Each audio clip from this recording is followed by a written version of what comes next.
Okay, we got everybody. Big week this week, AFC opponent, good team.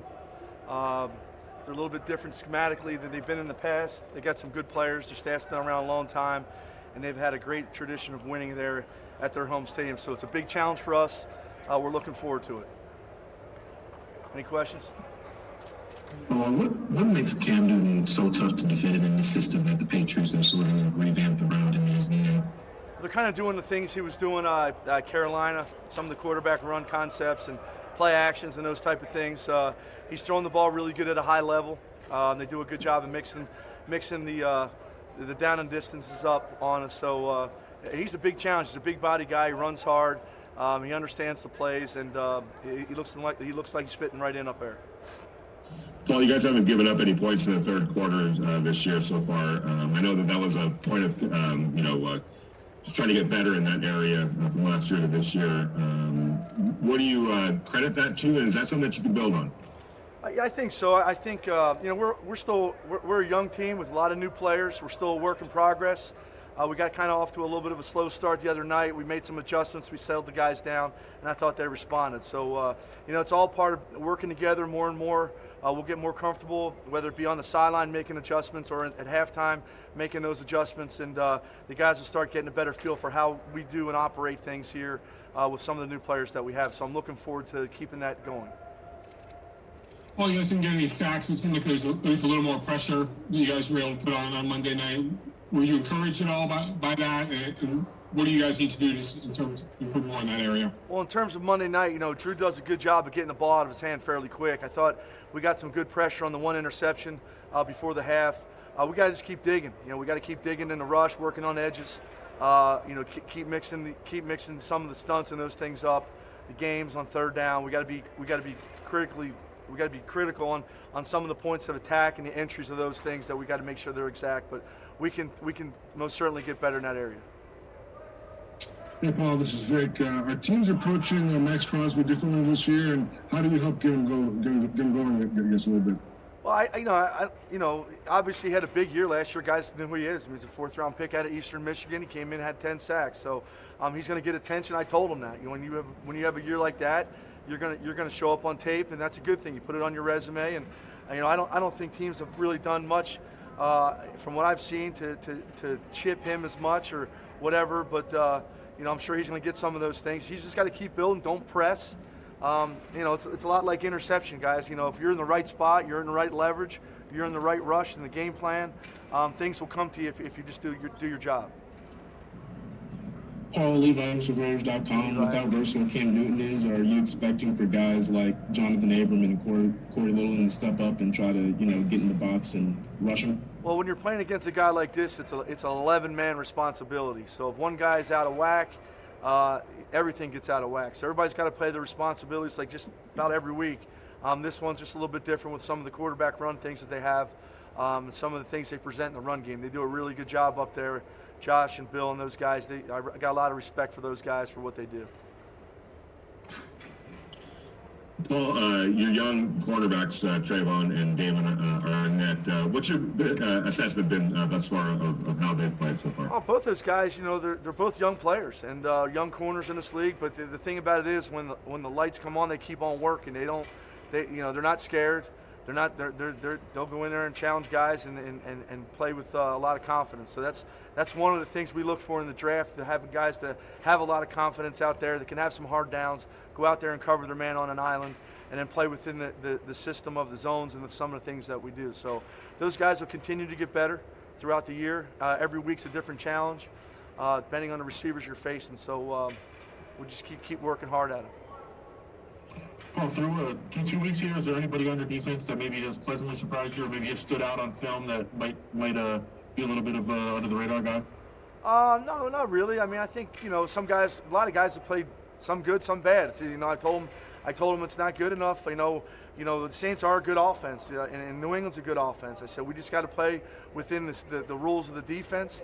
And so it's kind of been up and down. A lot of guys all across the board, the front, the linebackers, the back end. Some of them had really good snaps, and some of them had snaps they haven't been so good on. So we got to just keep building every week, getting better every week. So this thing's going to be a natural progression with these new players that we have and the young players that we have. It's a mix that I really like. That's great. Thank you, Coach. All right, thanks, guys. Appreciate it. Oh, okay. Well, let's rip it. Hey, Coach Anthony from the Fresno Beat. I just want to talk about Colton Miller real quick. What have you seen from him this year that's a lot different than what he's accustomed to in the past 2 years? He just seems like he's getting better at pass protection. What have you seen? Well, it started last year. He's not anything more this year than he was last year in the second half of the season. So his growth, has just escalated because of experience. But statistically or whatever that is, he played great last year. People just don't recognize it until they really drill it down and see what he did. So all he's done is just pick up where he left off this year. Tom, Jerry McDonald, along those lines, I mean, you want players to sometimes have their biggest jump between rookie and second year, but is Colton making it another quantum leap, or is it just a steady progress from now?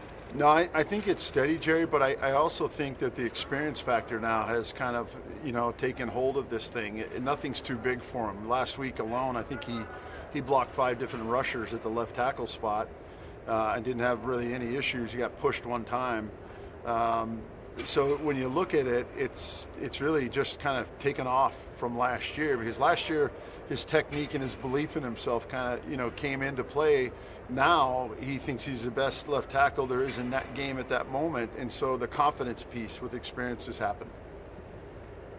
Hey, Tom, this is Vic. Why is Denzel Good able to step in and play so well at different spots on the line? I think it just speaks, the group is so quality, Vic. They're all into it. They're all together all the time. They learn all the time. They study all the time.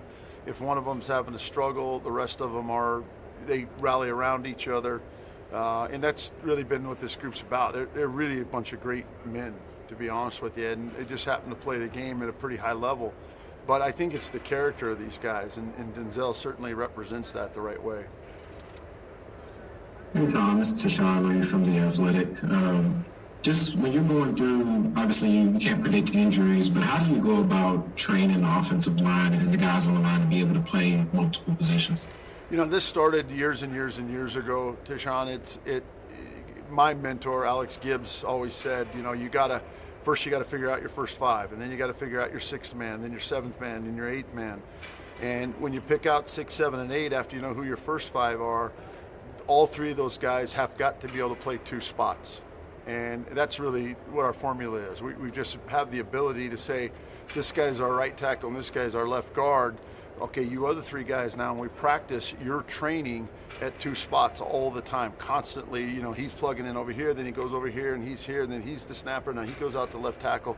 And so the ability to do that is really what I was taught by Alex. You know who your group is once you've decided on that, but the big factor is the truth of every position in this game are really the next guys that have to go in the game if there's an injury or illness or whatever. So our 6, 7, and 8, they train that way, and that's how I was taught. That said, Tom, a couple of nightmare almost scenarios. The first 2 games where you had to dip into your depth chart as deep as possible. But the fact that nobody blinked in those situations, and especially John, a rookie, not blinking whatsoever, what does that say about those young players, especially John Simpson? Well, again, it goes back to my earlier comment. The character of this group is off the charts. If you got to come to work with these guys every day, you know what I'm talking about. It's if you're blessed where you work, that every time you walk in the room, everybody's for each other, and there's no BS, there's no baloney, there's no ego. I don't have to get more than that guy or this or that stuff. You're pretty fortunate, and that's what we have with this group. They really, every day I get up, I look forward to coming in and getting with these guys, because that's the way they do things. They're for each other every day. Greg, Levi Edwards with Raiders.com. Yesterday, Coach Gruden said that he was expecting a lot out of Simpson coming out of college, and that you guys were very hard on him and had a lot of expectations. Can you just talk about, in your opinion, has he been able to live up to all of those expectations coming out of Clemson and been able to play up to his fullest abilities, in your opinion? I think Levi, I think every young guy in the NFL this year, because of the circumstances surrounding the virus and all the protocol and not having an off season, if you will, for development. I don't think any of them will live up to what you drafted them for. And that's just my thought looking at the whole league, not necessarily just John or any of our rookies. I just think it's really hard. And, you know, if you've been around this game, you know that first time they get drafted and then they step in and put a Raider helmet on or any helmet on in this league, it's a shock. You know, it's greater than high school to college by 100 times. And so you really, without having that off season, I don't know that any of them ever reach their potential, but it sure gives you kind of some vision forward about what they can be. And certainly John stepped in Monday night and did quite well. So, you know, it gives you kind of a glimpse of what's to come, but there's so much. I mean, you think about it, these guys, he would have had 250 to 300 pass pro reps with an off season. He didn't get any of that. So he walks into training camp the first time, he's got to jump into our system and play. And that's kind of league-wide. That's just the way it is this year. So I think that's hard for any of these young guys. But again, if they are the right character, if they are the right spirit, if you will, as a man, then they got a shot. And that's what he's demonstrating. 2 more questions, Paul, then Adam. Hey, Tom, Paul Guenther here. From one perspective, you know, you're talking about finding those first 5 guys and the next 3 after that. And yet it seems like it's been easy enough to find those first 5 guys, but it's hard to get them on the field. From a personal perspective, how frustrating is it to not get that offensive line out there that's been projected to be one of the best in the NFL? But then on the flip side, how rewarding is it as an offensive line coach for these guys to step in and like mentioned earlier, not really to miss a step? I think, Paul, I know like it's going to be like Christmas soon, right, when they're all together. The cool thing for me, to your point, is I'm very proud of what they're doing day in and day out and what we've accomplished so far as a football team. But the time will come when everybody's together and hopefully we'll take another step forward and raise our level of play. But right now it's about winning the next game, and that's all that matters. And there's really nothing you can do about it. You just get them prepared, and if they're the right character and the right group of men, something cool is going to happen, and so far it has. Adam Hill, Las Vegas Review Journal. Coach, when we talk about all these interchangeable pieces on the line and people moving in and out, how much does it help to have a guy like Rodney as the anchor there to kind of hold everything down? I think that's twofold. Not only is it Rodney, and it's been Richie, and it's been Gabe, and now Colton in his 3rd year. To your point, Adam, collectively, there's a lot of experience now. And certainly when you have a leader like Rodney that has seen it and done it in numerous systems and so forth, he holds those guys accountable. For example, we'll meet today, we'll do the practice film, and I wouldn't be shocked at all if he keeps them in there for an extra period of time to look at whatever, whether it be stunts or pressures or whatever. That's his role as a leader on this football team, and so we're really, really blessed. I'm blessed as their coach to have that in the room. Great. Thank you, everyone. Thanks, guys. Let's get this thing started, Will. Hey, Greg, Benny with the Las Vegas Review Journal. You guys seem to have cleaned up some areas from last year, red zone penalties, scoring efficiency on drives. A lot of the things that you guys were talking about addressing seems to have come to fruition. Is it something that you feel like you guys can build on at this point now? Well, you'd like to believe so. Again, it was a big point of emphasis going into camp, and we're only 2 contests into the season, but we feel like we've made some strides in that area, and we'll continue to emphasize it as an offense and as a coaching staff. So, but it's been good, and we'll hopefully continue to get better. Yeah, Greg, Jerry McDonald, you had in the first game, Nelson Aguilar played very limited snaps, but the one they threw it in the end zone, he got a touchdown. Same thing with Zay Jones week 2. What does that do for the unit in terms of you can say be ready, but when you have guys playing limited snaps that are scoring touchdowns, doesn't that count for a lot? Well, it's really a credit to both Zay and Nelson, 2 veteran players that came from different teams that understand what their role is. They've been a great example for our young receivers. And really the room, what Edgar Bennett's done a fantastic job with that room as far as guys being ready and guys understanding their role, guys working and competing against each other every day in practice. So it's really a credit to that room. But, we've got depth. We've talked about we've got depth there, which has really been an added bonus for us. And those guys have really worked well together. Out of the Las Vegas Review Journal. Coach, you went back to that pitch to Rashard the other day. Was that just to show trust in him? Was that something you just saw would work, or is that, hey, they're not going to expect this after we went wrong the first time? No, we saw. Obviously we're not going to play or call a play that we don't think is going to work. So we thought we had it the first time they lined up in the same front the second time that we run it. And obviously we have a tremendous amount of confidence really in Jalen. And it was a shame that he took his eye off the ball and we fumbled the first time, but we have all the confidence in the world in him in those situations. And so we were happy that he got a chance to redeem himself. But the look was there, and Derek got to the right play. Hey, Greg, this is Vic. I know Ruggs had one catch on Monday, and then fantasy players are freaking out. But what are some of the good things you saw on film from that game from him? It's from who?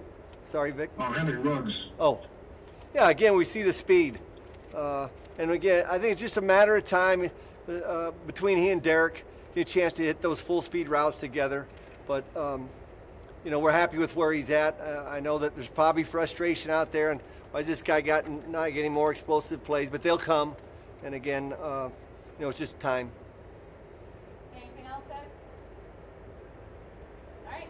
Thanks, guys.